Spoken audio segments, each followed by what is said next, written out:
And for Man City, we know, is not over on the market, because I maintain what I've been telling you for days. Man City are still trying to make the deal happen in January for Marc Guehi.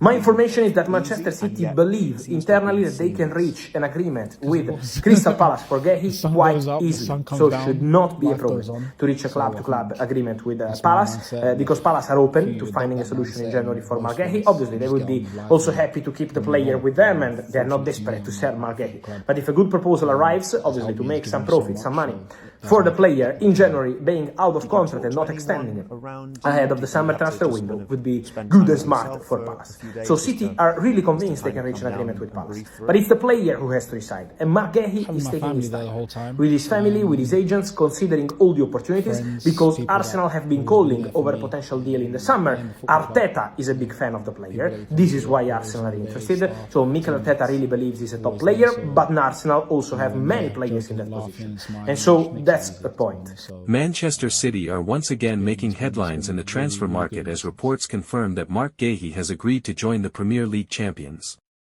The Crystal Palace captain has been one of the most consistent defenders in England over the past 2 seasons, and his decision to accept Manchester City's project sends a clear message to the rest of Europe: Pep Guardiola is not slowing down.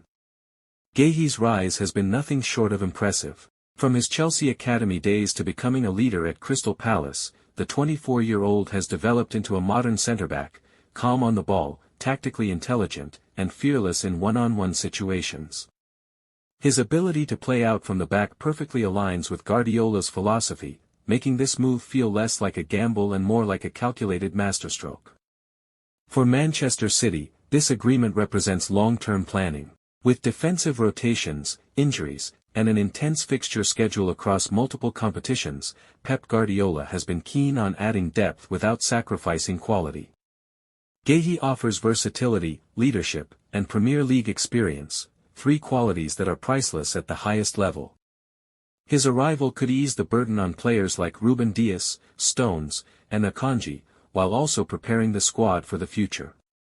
From Guehi's perspective, agreeing to join City is a bold but logical step. At Palace, he was the main man.